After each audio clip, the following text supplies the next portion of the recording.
Hello friends. 9 बजे रात का समय था। पूर्णा अंधेरे कमरे में चारपाई पर लेटी हुई करवटें बदल रही है और सोच रही है आखिर वो मुझसे क्या चाहते हैं। मैं तो उनसे कह चुकी हूँ कि जहाँ तक मुझसे हो सकेगा आपका कार्य सिद्ध करने में कोई बात उठा न रखूंगी। फिर वह मुझसे कितना प्रेम बढ़ाते हैं, क्यों मेरे सिर पर पाप की गठरी लादते हैं। मैं उनकी इस मोहनी सूरत को देखकर बेबस हुई जाती हूँ। मैं कैसे दिल को समझाऊं, वह तो प्रेम रस पीकर मतवाला हो रहा है। ऐसा कौन होगा जो उनकी जादू भरी बातें सुनकर रिझ न जाए। हाय, कैसा कोमल स्वभाव है, आंखें कैसी रस भरी है, मानो हृदय में चुभी जाती है। आज वह और दिनों से अधिक प्रसन्न थे, कैसे रह रहकर मेरी ओर ताकते थे। आज उन्होंने मुझे 2-3 बार प्यारी पूर्णा कहा। कुछ समझ में नहीं आता कि क्या करने वाले हैं। नारायण, वह मुझसे क्या चाहते हैं, इस मोहब्बत का अंत क्या होगा। यही सोचते सोचते जब उसका ध्यान परिणाम की ओर गया तो मारे शर्म के पसीना आ गया। आप ही आप बोल उठी, न, मुझसे ऐसा ना होगा। अगर यह व्यवहार उनका बढ़ता गया तो मेरे लिए सिवाय जान दे देने के और कोई उपाय नहीं है। मैं जरूर जहर खा लूंगी। नहीं, मैं भी कैसी पागल हो गई हूँ। क्या वह कोई ऐसे वैसे आदमी है? ऐसा सज्जन पुरुष तो संसार में न होगा। मगर फिर यह प्रेम मुझसे क्यों लगाते हैं? क्या मेरी परीक्षा लेना चाहते हैं? बाबू साहब, ईश्वर के लिए ऐसा न करना। मैं तुम्हारी परीक्षा में पूरी न उतरूंगी। पूर्णा इसी उधेड़बुन में पड़ी थी कि नींद आ गई। सवेरा हुआ, अभी नहाने जाने की तैयारी कर रही थी कि बाबू अमृत राय के आदमी ने आकर बिल्लो को जोर से पुकारा और उसे एक बंद लिफाफा और एक छोटी सी संदूकची देकर अपनी राह लगा। बिल्लो ने तुरंत आकर पूर्णा को यह चीजें दिखाई। पूर्णा ने कांपते हुए हाथों से खत लिया, खोला तो यह लिखा था, प्राण प्यारी से अधिक प्यारी पूर्णा, जिस दिन से मैंने तुमको पहले पहल देखा था उसी दिन से तुम्हारे रसीले नैनों के तीर का घायल हो रहा हूँ और अब घाव ऐसा दुखदाई हो गया है कि सहा नहीं जाता। मैंने इस प्रेम की आग को बहुत दबाया मगर अब वह जलन असह्य हो गई है। पूर्णा, विश्वास मानो, मैं तुमको सच्चे दिल से प्यार करता हूँ। तुम मेरे हृदय कमल के कोष की मालिक हो।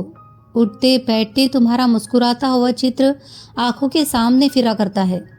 क्या तुम मुझ पर दया न करोगी, मुझ पर तरस न खाओगी? प्यारी पूर्णा, मेरी विनय मान जाओ।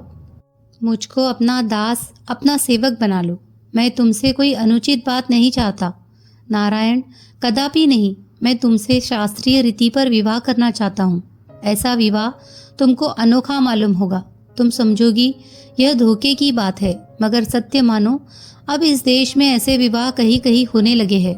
मैं तुम्हारे विरह में मर जाना पसंद करूँगा मगर तुमको धोखा न दूंगा। पूर्णा, नहीं, मत करो। मेरी पिछली बातों को याद करो। अभी कल ही जब मैंने कहा कि तुम चाहो तो मेरे सिर पर बहुत जल्द सेहरा बन सकता है, तब तुमने कहा था कि मैं भर शक्ति कोई बात उठा न रखूंगी। अब अपना वादा पूरा करो। देखो, मुकर मत जाना। इस पत्र के साथ मैं एक जहाऊ कंगन भेजता हूँ। शाम को मैं तुम्हारे दर्शन को आऊँगा। अगर यह कंगन तुम्हारी कलाई पर दिखाई दिया तो समझ जाऊँगा कि मेरी विनय मान ली गई। अगर नहीं तो फिर तुम्हें मुंह न दिखाऊंगा। तुम्हारी सेवा का अभिलाषी, अमृत राय। पूर्णा ने बड़े गौर से इस खत को पढ़ा और सोच के अथाह समुद्र में गोते खाने लगी। अब यह गुल खिला, महापुरुष ने वहां बैठकर यह पाखंड रचा। इस धूर्तपन को देखो कि मुझसे बार बार कहते थे कि तुम्हारे ही ऊपर मेरा विवाह ठीक करने का बोझ है। मैं बौरी क्या जानूं कि इनके मन में क्या बात समाई है। मुझसे विवाह का नाम लेते तो उनको लाज नहीं आती। अगर सुहागिन बनना भाग में बदा होता तो विधवा काहे होती। मैं अब इनको क्या जवाब दूं? अगर किसी दूसरे आदमी ने यह गाली लिखी होती तो उसका कभी मुंह न देखती। मैं क्या सखी प्रेमा से अच्छी हूँ? क्या उनसे सुंदर हूँ? क्या उनसे गुणवती हूँ? फिर यह क्या समझकर ऐसी बातें लिखते हैं? विवाह करेंगे। मैं समझ गई जैसा विवाह होगा। क्या मुझे इतनी भी समझ नहीं? यह सब उनकी धूर्तपन है। वह मुझे अपने घर रखना चाहते हैं मगर ऐसा मुझसे कदापि न होगा। मैं तो इतना ही चाहती हूँ कि कभी कभी उनकी मोहनी मूरत का दर्शन पाया करूँ, कभी कभी उनकी रसीली बतिया सुना करूँ और उनका कुशल आनंद सुख समाचार पाया करूं। बस उनकी पत्नी बनने के योग्य मैं नहीं हूं। क्या हुआ अगर हृदय में उनकी सूरत जम गई है? मैं इसी घर में उनका ध्यान करते करते जान दे दूंगी, पर मोह के बस के आकर मुझसे ऐसा भारी पाप न किया जाएगा। मगर इसमें उन बेचारे का दोष नहीं है, वह भी अपने दिल से हारे हुए है। नहीं मालूम क्यों मुझ अभागिनी में उनका प्रेम लग गया। इस शहर में ऐसा कौन रईस है जो उनको लड़की देने में अपनी बड़ाई न समझे? मगर ईश्वर को न जाने क्या मंजूर था कि उनकी प्रीति मुझसे लगा दी। हाय, आज की सांझ को वह आएंगे, मेरी कलाई पर कंगन न देखेंगे तो दिल में क्या कहेंगे? कहीं आना जाना त्याग दे तो मैं बिन मारे मर जाऊं। अगर उनका चित्त जरा भी मेरी ओर से मोटा हुआ तो अवश्य जहर खा लूंगी। अगर उनके मन में जरा भी माँ खाया, जरा भी निगाह बदली तो मेरा जीना कठिन है। बिल्लो पूर्णा के मुखड़े का चढ़ाव उतार बड़े गौर से देख रही थी। जब वह खत पढ़ चुकी तो उसने पूछा, क्या लिखा है बहू? पूर्णा मलिन स्वर में बोली, क्या बताऊं क्या लिखा है? बिल्लो बोली, क्यों कुशल तो है? पूर्णा ने कहा, हाँ सब कुशल ही है। बाबू साहब ने आज नया स्वांग रचा। बिल्लो अचंभे से बोली, वह क्या? पूर्णा बोली, लिखते हैं कि मुझसे उससे और कुछ न कहा गया। बिल्लो समझ गई, मगर वहीं तक पहुंची जहां तक उसकी बुद्धि ने मदद की। वह अमृत राय की बढ़ती हुई मोहब्बत को देख देख कर दिल में समझे बैठी हुई थी कि वह एक न एक दिन पूर्णा को अपने घर अवश्य डालेंगे। पूर्णा उनको प्यार करती है, उन पर जान देती है। वह पहले बहुत हिचकिचाएगी मगर अंत में मान ही जाएगी। उसने सैकड़ों रईसों को देखा था कि नाइनों, कहारियों, महाराजिनों को घर डाल दिया था। अब की भी ऐसा ही होगा। उसे इसमें कोई बात अनोखी नहीं मालूम होती थी कि बाबू साहब का प्रेम सच्चा है, मगर बेचारे सिवाय इसके और कर ही क्या सकते हैं कि पूर्णा को घर डाल दे। देखा चाहिए कि बहू मानती है या नहीं। अगर मान गई तो जब तक जिएंगे सुख भोगेगी। मैं भी उनकी सेवा में एक टुकड़ा रोटी पाया करूंगी, और जो कहीं इनकार किया तो किसी को निभाना होगा। बाबू साहब का ही सहारा ठहरा। जब वही मुंह मोड़ लेंगे तो फिर कौन किसको पूछता है? इस तरह ऊंच नीच सोचकर उसने पूर्णा से पूछा, तुम क्या जवाब दोगी? पूर्णा बोली, जवाब? ऐसी बातों का भी भला कहीं जवाब होता है? भला विधवाओं का कहीं ब्याह हुआ है, और वही ब्राह्मण क्षत्रिय से? इस तरह की चंद कहानियां मैंने उन किताबों में पढ़ी जो वह मुझे दे गए हैं, मगर ऐसी बात कहीं से तुक नहीं देखने आई। बिल्लो समझी थी कि बाबू साहब उसको घर डालने वाले हैं। जब ब्याह का नाम सुना तो चकरा कर बोली, क्या ब्याह करने को कहते हैं? पूर्णा बोली, हाँ। बिल्लो ने पूछा, तुमसे? पूर्णा ने कहा, यही तो आश्चर्य है। बिल्लो बोली, अचरज है, भला ऐसी कहीं भैया है? बाल पक गए मगर ऐसा ब्याह नहीं देखा। पूर्णा बोली, बिल्लो यह सब बहाना है, उनका मतलब मैं समझ गई। वह तो खुली बात है, बिल्लो ने कहा। पूर्णा बोली, ऐसा मुझसे न होगा, मैं जान दे दूंगी पर ऐसा न करूंगी। बिल्लो, बहू उनका इसमें कुछ दोष नहीं है, वह बेचारे भी अपने दिल से हारे हुए हैं, क्या करे? पूर्णा बोली, हाँ बिल्लो, उनको नहीं मालूम क्यों मुझसे कुछ मोहब्बत हो गई है, और मेरे दिल का हाल तो तुमसे छिपा नहीं। मगर अगर वह मेरी जान मांगते तो मैं अभी दे देती। ईश्वर जानता है, उनके जरा से इशारे पर मैं अपने को निछावर कर सकती हूँ, मगर जो बात वह चाहते हैं मुझसे न होगी। उसके बारे में सोचती हूँ तो मेरा कलेजा कांपने लगता है। बिल्लो बोली, हाँ बात तो ऐसा ही है, मगर? पूर्णा ने पूछा, मगर क्या? भले मानुसों में ऐसा कभी होता ही नहीं। हाँ, नीच जातियों में सगाई, डोला सब कुछ आता है। बिल्लो बोली, बहू यह तो सच है, मगर तुम इनकार करोगी तो उनका दिल टूट जाएगा। यही डर मारे डालता है, मगर इनकार न करूँ तो क्या करूँ? यह तो मैं भी जानती हूँ कि वह झूठ सच ब्याह कर लेंगे। ब्याह क्या कर लेंगे, ब्याह क्या करेंगे? ब्याह का नाम करेंगे, मगर सोचो तो दुनिया क्या कहेगी?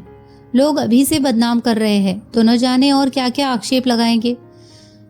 मैं सखी प्रेमा को मुंह दिखाने योग्य नहीं रहूंगी। बस यही एक उपाय है कि जान दे दूं।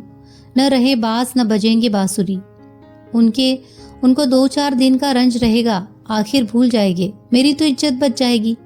बिल्लो बात पलटकर बोली, इस संदूकचे में क्या है? पूर्णा बोली, खोल कर देखो। बिल्लो ने जो उसे खोला तो एक कीमती कंगन हरी मखमल में लपेट कर धरा था और संदूक में संदल की सुगंध आ रही थी। बिल्लो ने उसको निकाल लिया और चाहा कि पूर्णा के हाथ खींच लिया और आंखों में आंसू भरकर बोली, मत बिल्लो, इसे मत पहनाओ, संदूक में बंद करके रख दो। बिल्लो बोली, जरा पहनो तो देखो कैसा अच्छा मालूम होता है। कैसे पहनूं? यह तो इस बात का सूचक हो जाएगा कि उनकी बात मंजूर है। क्या यह भी इस चिट्ठी में लिखा है? हाँ, लिखा है कि मैं आज शाम को आऊंगा और अगर कलाई पर कंगन देखूंगा तो समझ जाऊंगा कि मेरी बात मंजूर है। क्या आज ही शाम को आएंगे? हाँ। यह कहकर पूर्णा ने सिर नीचा कर लिया। नहाने कौन जाता है? खाने पीने की किसको सुध है? दोपहर तक चुपचाप बैठी सोच की, मगर दिल ने कोई बात निर्णय न की। हाँ, जो सांझ का समय निकट आया था त्यों तो उसका दिल धड़कता जाता था कि उनके सामने कैसे जाऊंगी। वो मेरी कलाई पर कंगन न देखेंगे तो क्या कहेंगे? कहीं रूठ कर चले न जाए। वह कहीं रिसा गए तो उनको कैसे मनाऊंगी? मगर तबीयत का कायदा है कि जब कोई बात उसको अति लौलीन करने वाली होती है तो थोड़ी देर के बाद वह उसे भागने लगती है। पूर्णा से अब सोचा भी न जाता था। माथे पर हाथ धरे मौन साधे चिंता की चित्र बनी दीवार की ओर ताक रही थी। बिल्लो भी मान मारे बैठी हुई थी। 3 बजे हो गए कि यकायक बाबू अमृतराय की मानूस आवाज दरवाजे पर बिल्लो पुकारते सुनाई दी। बिल्लो चट बाहर दौड़ी और पूर्णा जल्दी से अपनी कोठरी में घुस गई कि दरवाज़ा भेड़ लिया। उसका दिल भर आया और वह किवाड़ से चिमट कर फुट फुट रोने लगी। उधर बाबू साहब बहुत बेचैन थे। बिल्लो जो ही बाहर निकली कि उन्होंने उसकी तरफ आस भरी आंखों से देखा, मगर जब उसके चेहरे पर खुशी का कोई चिन्ह न दिखाई दिया तो वह उदास हो गए और दबी आवाज में बोले, मेहरी, तुम्हारी उदासी देखकर मेरा दिल बैठा जाता है। बिल्लो ने इसका उत्तर कुछ न दिया। अमृतराय का माथा ठनका कि जरूर कुछ गड़बड़ हो गई, शायद बिगड़ गई। डरते डरते बिल्लो से पूछा, आज हमारा आदमी आया था? बिल्लो ने कहा, हाँ आया था। कुछ दे गया? दे क्यों नहीं गया? तो क्या हुआ, उसको पहना? हाँ पहना। अरे आग भर के देखा तो है नहीं, तब से बैठी रो रही है, न खाने उठी न गंगा जी गई। अमृतराय बोले, कुछ कहा भी क्या? बहुत खफा है? कहती क्या? तभी से आंसू का तार नहीं टूटा। अमृतराय समझ गए कि मेरी चाल बुरी पड़ी। अभी मुझे कुछ दिन और धीरज रखना चाहिए था। वह जरूर बिगड़ गई। अब क्या करूं? क्या अपना सा मुंह लेके लौट जाऊं या एक दफा फिर मुलाकात कर लूं, तब लौट जाऊं? कैसे लौटूं? लौटा जाएगा?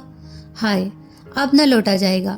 पूर्णा, तू देखने में बहुत सीधी और भोली है, परंतु तेरा हृदय बहुत कठोर है। तूने मेरी बातों का विश्वास नहीं माना। तू समझती है कि मैं तुझसे कपट कर रहा हूँ। ईश्वर के लिए अपने मन से ये शंका निकाल डाल। मैं धीरे धीरे तेरे मुंह में कैसा जकड़ गया हूँ कि अब तेरे बिना जीना कठिन है। प्यारी, जब मैंने तुझसे पहले बातचीत की थी तो मुझे इसकी कोई आशा न थी कि तुम्हारी मीठी बातों और तुम्हारी मंद मुस्कान का जादू मुझ पर ऐसा चल जाएगा। मगर वह जादू चल गया और अब सिवाय तुम्हारे उसे और कौन उतार सकता है? नहीं, मैं इस दरवाजे से कदापि नहीं हिलूंगा। तुम नाराज होगी, झल्लाओगी, मगर कभी न कभी मुझ पर तरस आ ही जाएगा। बस अब यही करना उचित है। मगर देखो प्यारी, ऐसा न करना कि मुझसे बात करना छोड़ दो, नहीं तो मेरा कहीं ठिकाना नहीं। क्या तुम हमसे सचमुच नाराज हो? हाय, क्या तुम पहरों से इसीलिए रो रही हो कि मेरी बातों ने तुमको दुख दिया? यह बातें सोचते सोचते बाबू साहब की आंखों में आंसू भर आए और उन्होंने गदगद स्वर में बिल्लो से कहा, मेहरी, हो सके तो जरा उनसे मुलाकात करा दो।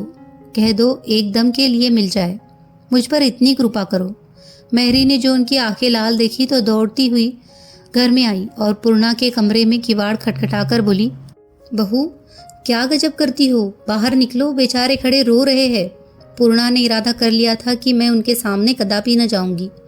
वह मेहरी से बातचीत करके आप ही चले जाएंगे, मगर जब सुना कि रो रहे हैं तो प्रतिज्ञा टूट गई। बोली, तुमने जाके क्या कह दिया? मेहरी बोली, मैंने तो कुछ भी नहीं कहा। पूर्णा से अब न रहा गया, चट किवाड़ खोल दिए और कांपती हुई आवाज से बोली, सच बतलाओ बिल्लो, क्या आप बहुत रो रहे हैं? मेहरी बोली, नारायण जाने। दोनों आंखें लाल टेसू हो गई है। बेचारे बैठे तक नहीं। उनको रोते देखकर मेरा भी दिल भर आया।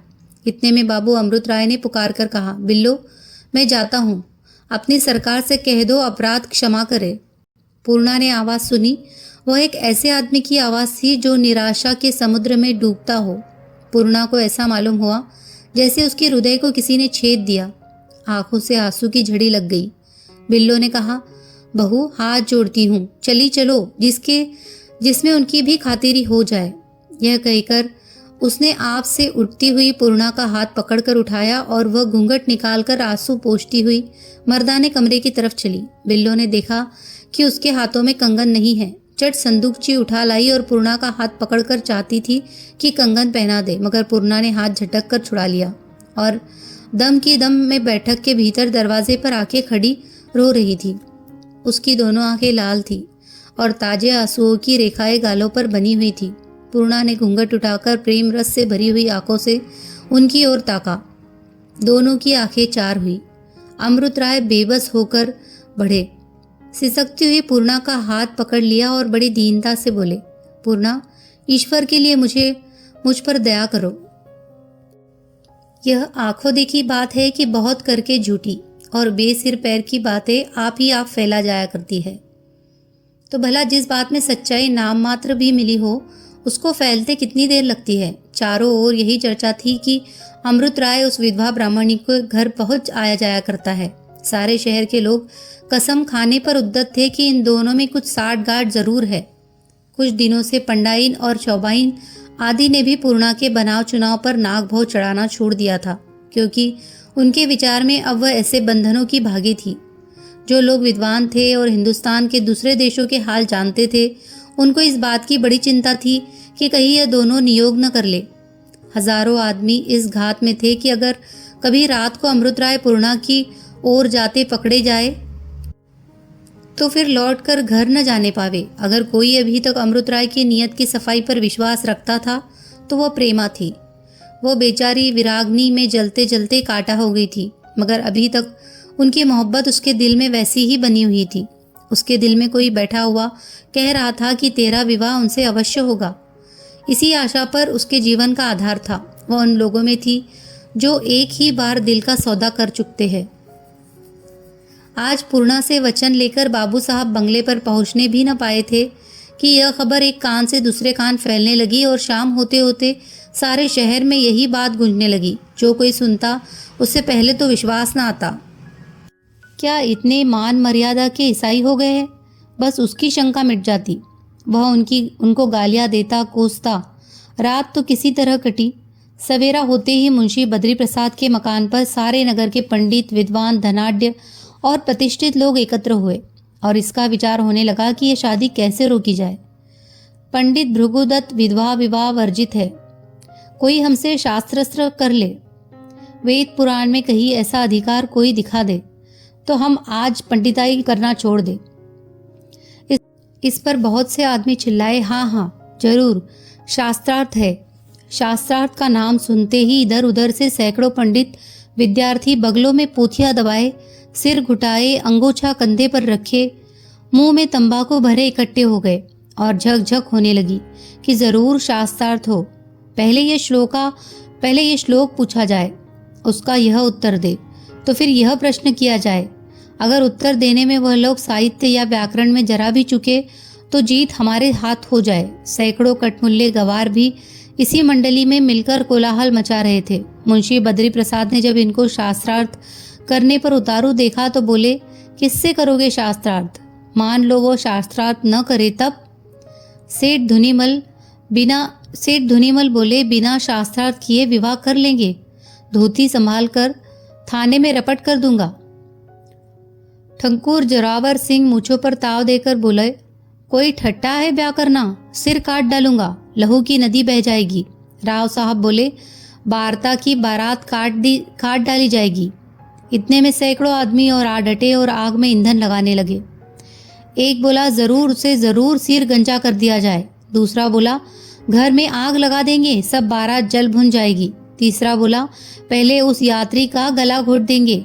इधर तो यह हरबोंग मचा हुआ था, उधर दीवान खाने में बहुत से वकील और मुख्तार रमझल्ला मचा रहे थे। इस विवाह को न्याय विरुद्ध साबित करने के लिए बड़ा उद्योग किया जा रहा था। बड़ी तेजी से मोटी मोटी पुस्तकें के वरक उल्टे जा रहे थे। बरसों की पुरानी धुरानी नज़ीरें पढ़ी जा रही थी कि कहीं से कोई दावपेश निकल आए, मगर कई घंटे तक सिर खपाने पर कुछ न हो सका। आखिर यह सम्मति हुई कि पहले ठाकुर जोरावर सिंह अमृत राय को धमकावे। अगर इस पर भी वह न माने तो जिस दिन बारात निकले सड़क पर मारपीट की जाए। इस प्रस्ताव के बाद न माने तो विसर्जन हुई। बाबू अमृत राय ब्याह की तैयारी में लगे हुए थे कि ठाकुर जोरावर सिंह का पत्र पहुंचा। उसमें लिखा था, बाबू अमृत राय को ठाकुर जोरावर सिंह का सलाम। बंदगी बहुत बहुत तरह से पहुँचे।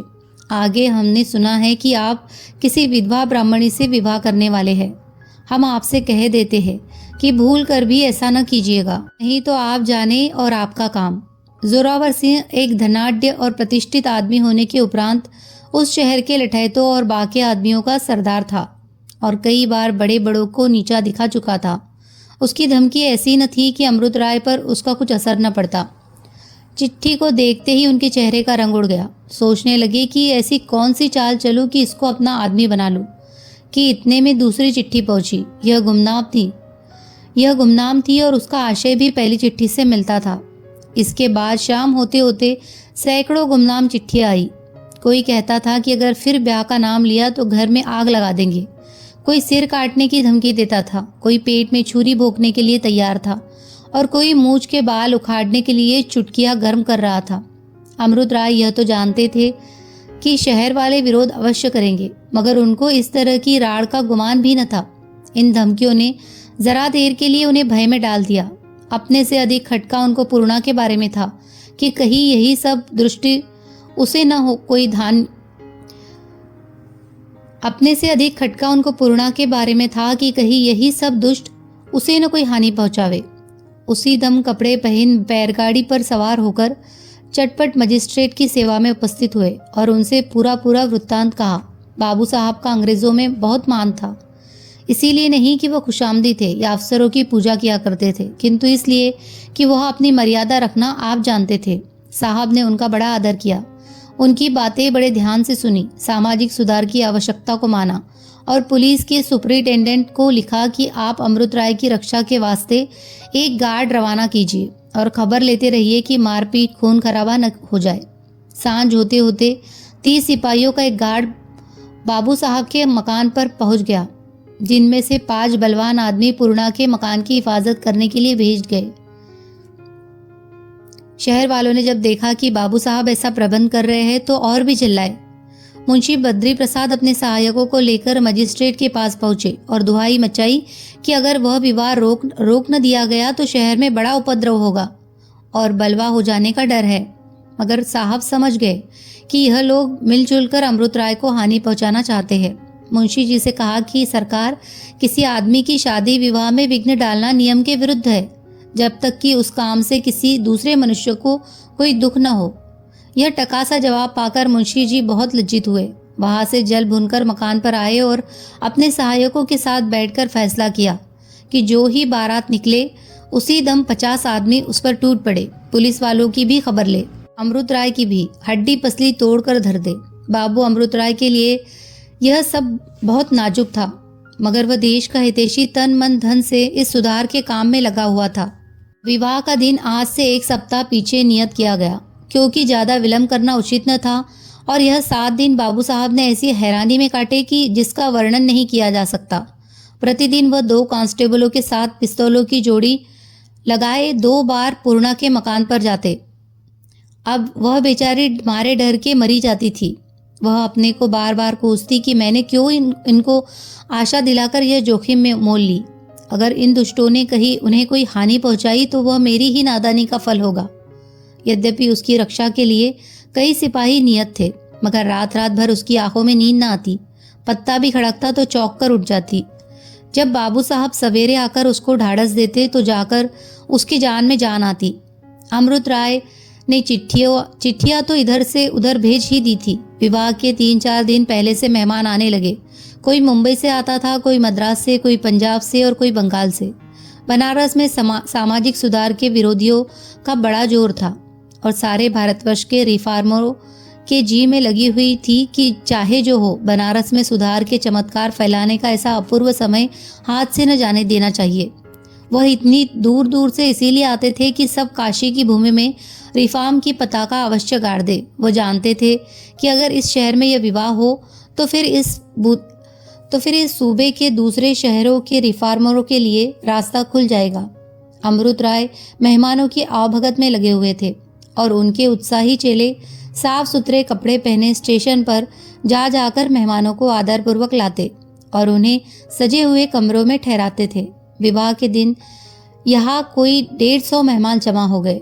अगर कोई मनुष्य सारे आर्यावर्त की सभ्यता, स्वतंत्रता, उदारता और देशभक्ति को एकत्रित देखना चाहता था तो इस समय बाबू अमृत राय के मकान पर देख सकता था। बनारस के पुरानी लकीर पीटने वाले लोग इन तैयारियों और ऐसे प्रतिष्ठित मेहमानों को देख देख दांतों तले उंगली दबाते। मुंशी बद्री प्रसाद और उनके सहायकों ने कई बार धूमधाम से जलसे किए। हर बार यही बात तय हुई कि चाहे जो हो मारपीट जरूर की जाए। विवाह का पहले शाम को बाबू अमृत राय अपने साथियों को लेकर पूर्णा के मकान पर पहुंचे और वहां उनको बारातियों के आदर सम्मान का प्रबंध करने के लिए ठहरा दिया। इसके बाद पूर्णा के पास गए।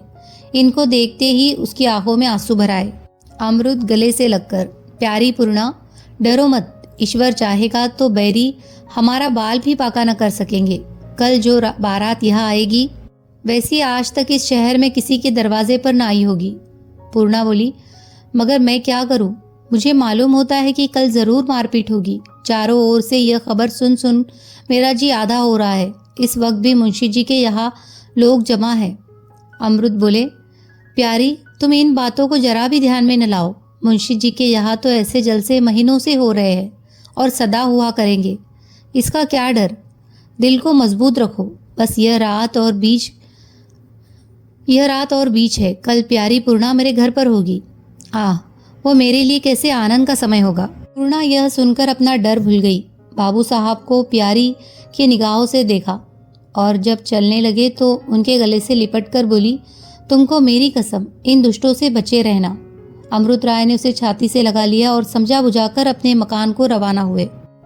पहर रात गए। पूर्णा के मकान पर कई पंडित रेशमी बाना सजे गले में फूलों का हार डाले आए। विधि पूर्वक लक्ष्मी की पूजा करने लगे। पूर्णा 16 सिंगार किए बैठी हुई थी। चारों तरफ गैस की रोशनी से दिन के समान प्रकाश हो रहा था। कांस्टेबल दरवाजे पर टहल रहे थे।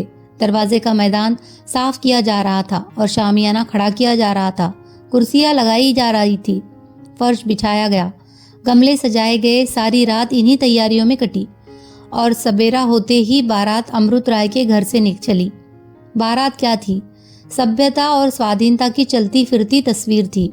न बाजे का धड़ धड़ धड़, न बिगुलों की धो धो पोपो, न पालकियों का झुरमट, न सजे हुए घोड़ों की चिल्लापो, न मस्त हाथियों की रेलपेल, न सोटे बल्लम वालों की कतारा, न फुलवाड़ी, न बगीचे, बल्कि भले मानुषों की एक मंडली थी जो धीरे धीरे कदम बढ़ाती चली जा रही थी।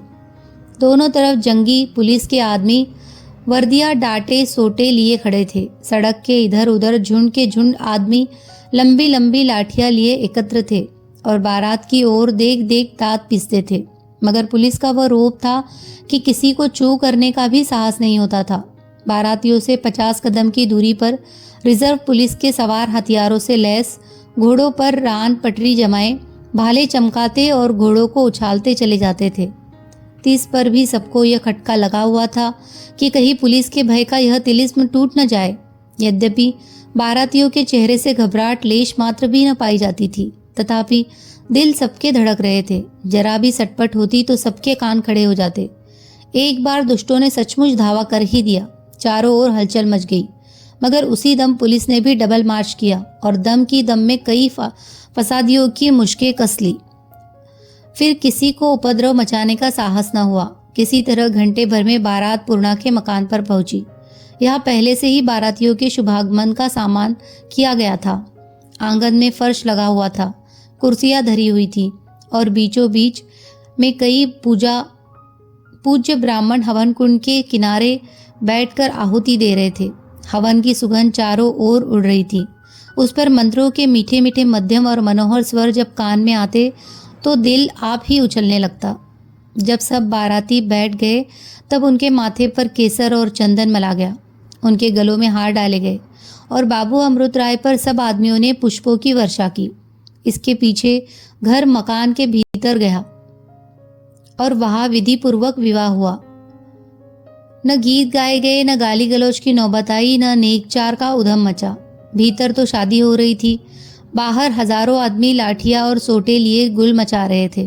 पुलिस वाले उनको रोके हुए मकान के चौगिर्द खड़े थे। इसी बीच में पुलिस का कप्तान भी आ पहुंचा। उसने आते ही हुक्म दिया कि भीड़ हटा दी जाए और उसी दम पुलिस वालों ने सोटे से मार मार कर इस भीड़ को हटाना शुरू किया। जंगी पुलिस ने डराने के लिए बंदूकों की 2-4 बाड़े हवा में सर करा दी। अब क्या था, चारों ओर भगदड़ मच गई। लोग एक पर एक गिरने लगे, मगर ठीक उसी समय ठाकुर जोरावर सिंह बाकी पगिया बांधे रजपूती बाना सजे दोहरी पिस्तौल लगाए दिखाई दिया। उसकी मूछें खड़ी थी, आंखों से अंगारे उड़ रहे थे। उसको देखते ही वह लोग जो छितिर बितिर हो रहे थे फिर इकट्ठा होने लगे, जैसे सरदार को देखकर भागती हुई सेना दम पकड़ ले। देखते ही देखते 1000 आदमी से अधिक एकत्र हो गए और तलवार की धनी ठाकुर ने एक बार कड़क कर कहा, जय दुर्गा जी की। वही सारे दिलों में मानो बिजली कौन गई। जोश भड़क उठा, तेवरियों पर बल पड़ गए और सब के सब नदी की तरह उमड़ते हुए आगे को बढ़े।